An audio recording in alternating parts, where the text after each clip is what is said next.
এখন আমরা SN1 এবং SN2 বিক্রিয়ার সক্রিয়তার ক্রম নিয়ে আলোচনা করব। আমরা প্রথমে SN1 বিক্রিয়ার ক্ষেত্রে সক্রিয়তার ক্রমটা কি হবে একটু দেখি। এখানে 3 degree alkyl halide, 2 degree alkyl halide এবং 1 ডিগ্রি অ্যালকাইল হ্যালাইড। তোমাকে প্রশ্ন করা হলো এই তিনটা অ্যালকাইল হ্যালাইডের ক্ষেত্রে কোনটা সব থেকে দ্রুত SN1 বিক্রিয়া দিবে। আমরা জানি SN1 বিক্রিয়ার হার শুধুমাত্র অ্যালকাইল হ্যালাইডের ঘনমাত্রার উপর নির্ভর করে। নিউক্লিওফাইল এখানে আমাদের আলোচ্য বিষয় নয়। তাহলে এই 3 ডিগ্রি অ্যালকাইল হ্যালাইডের প্রথম ধাপে কি তৈরি হয়? আমরা দেখছিলাম কার্বোক্যাটায়ন তৈরি হয়। তাহলে যেখানে কার্বোক্যাটায়ন খুব দ্রুত তৈরি হবে সেখানেই বিক্রিয়াটা দ্রুত হবে। তো কার্বোক্যাটায়ন তৈরির ক্ষেত্রে আমাদের কার্বন ক্লোরিন বন্ধনটা ভেঙে যায়। তো আমাদের তিনটাতেই কিন্তু কার্বন ক্লোরিন বন্ধন আছে। এখন প্রশ্ন করা হলো যে তিনটাতেই কি একই সময় পরে ক্লোরিন ইলেকট্রন তুলে নিবে? উত্তর হচ্ছে না। কেননা ক্লোরিন যে ইলেকট্রন তুলে নিচ্ছে, কার কাছ থেকে ইলেকট্রন তুলে নিচ্ছে? কার্বনের কাছ থেকে। তাহলে কার্বনের যদি ইলেকট্রন প্রাপ্যতা খুব বেশি হয় সেক্ষেত্রে ক্লোরিন খুব সহজে ইলেকট্রন তুলে নিতে পারবে। এখানে একটু খেয়াল করি, আমাদের 3 ডিগ্রি অ্যালকাইল হ্যালাইডে আমাদের 3টা অ্যালকাইল গ্রুপ যুক্ত আছে। আমরা জানি যে আমাদের অ্যালকাইল গ্রুপগুলো ধনাত্মক আবেশধর্মী, অর্থাৎ এরা অন্যের দিকে ইলেকট্রন ঠেলে দেয়। তাহলে 3 ডিগ্রিতে আমাদের 3 দিক থেকে কার্বনের দিকে ইলেকট্রন আসতেছে। তাহলে অবশ্যই 3 ডিগ্রির ক্ষেত্রে আমাদের যে কেন্দ্রীয় কার্বন তার ইলেকট্রন প্রাপ্যতা একটু বেশি হবে, অনেক বেশি হবে। কার তুলনায়? 2 ডিগ্রির তুলনায়। কেন? কারণ 2 ডিগ্রিতে আমাদের দুইটা অ্যালকাইল গ্রুপ দুই দিক থেকে ইলেকট্রন ঠেলতেছে। তাহলে 3 ডিগ্রিতে আমাদের কার্বন ক্লোরিন বন্ধনটা খুব তাড়াতাড়ি ভাঙবে। পক্ষান্তরে 2 ডিগ্রিতে একটু সময় নিবে এবং 1 ডিগ্রি অ্যালকাইল হ্যালাইডের ক্ষেত্রে যেহেতু একটাই অ্যালকাইল গ্রুপ যুক্ত আছে, তাই এখানে ক্লোরিন যখন কার্বনের কাছ থেকে ইলেকট্রন তুলে নিবে তখন অনেক বেশি টানা হেঁচড়া করা লাগবে। কারণ এখানে কার্বনের ইলেকট্রন প্রাপ্যতা 3 ডিগ্রি এবং 2 ডিগ্রির তুলনায় অনেক কম।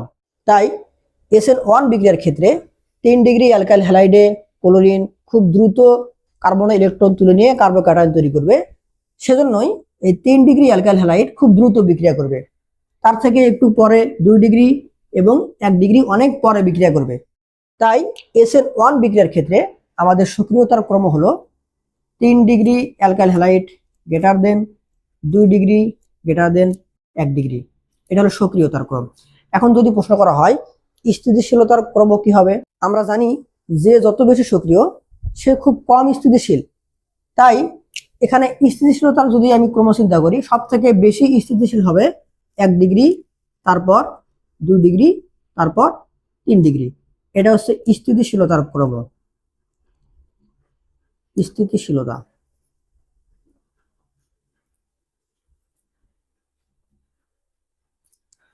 এবার আসি SN2 বিক্রিয়া। আমরা জানি SN2 বিক্রিয়ার ক্ষেত্রে বিক্রিয়ার হার দুইটা বিক্রিয়কের ঘনমাত্রার উপর নির্ভরশীল এবং SN2 বিক্রিয়ায় শুরু থেকে নিউক্লিওফাইল এবং অ্যালকাইল হ্যালাইডের মধ্যে সংঘর্ষ চলতে থাকে। তো এখানে যদি আমরা চিন্তা করি 3 ডিগ্রি, 2 ডিগ্রি এবং 1 ডিগ্রি কোনটার ক্ষেত্রে খুব তাড়াতাড়ি বিক্রিয়া হবে, তো এই ক্ষেত্রে আমরা একটা বাধার চিন্তা করব যেটাকে বলা হয় স্টেরিক বাধা বা স্থানিক বাধা। তোমরা একটু খাতায় লিখে নাও, স্টেরিক বাধাটা কি? স্টেরিক বাধা আমরা জানি যে SN2 এর ক্ষেত্রে শুরু থেকে আমাদের নিউক্লিওফাইল অ্যালকাইল হ্যালাইডের কার্বনকে আক্রমণ করতে আসে। তো দেখো, যখন 3 ডিগ্রিতে আমাদের নিউক্লিওফাইল আক্রমণ করতে আসবে, 3 ডিগ্রির ক্ষেত্রে কিন্তু আমাদের 3টা অ্যালকাইল গ্রুপ যুক্ত থাকে। আর আমাদের অ্যালকাইল গ্রুপগুলো কিন্তু হাইড্রোজেনের তুলনায় আকারে বড়। তাই যখন আমাদের নিউক্লিওফাইল এখানে আক্রমণ করতে আসবে তখন তারা কিন্তু বাধা দিবে, অনেকটা বডিগার্ডের মতো। কার্বনের এখানে 3টা বিশাল বিশাল মোটা তাজা বডিগার্ড আছে, তো এখানে সহজে আক্রমণ করতে পারবে না। এখানে 3টা অ্যালকাইল গ্রুপ অনেক বাধা দিবে। সেই তুলনায় 2 ডিগ্রিতে কিন্তু বাধা কম, কারণ এখানে বডিগার্ড কয়জন? 2 জন। এবং 1 ডিগ্রিতে কিন্তু বাধা আরো অনেক কম হবে, কারণ এখানে মাত্র একটা অ্যালকাইল গ্রুপ যুক্ত আছে। এখন যদি প্রশ্ন করা হয় তাহলে কোন ক্ষেত্রে আমাদের নিউক্লিওফাইল খুব সহজেই কার্বনকে আক্রমণ করতে পারবে? 1 ডিগ্রির ক্ষেত্রে, কারণ এখানে স্টেরিক বাধা অনেক কম।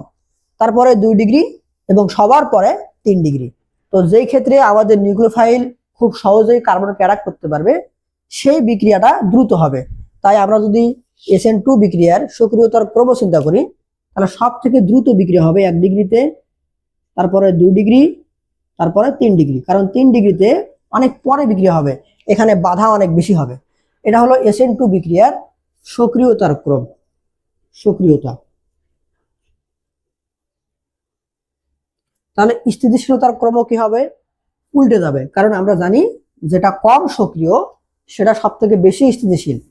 তাহলে 3 degree greater than 2 degree greater than 1 degree, এটা হচ্ছে SN2 বিক্রিয়ার স্থিতিশীলতার ক্রম।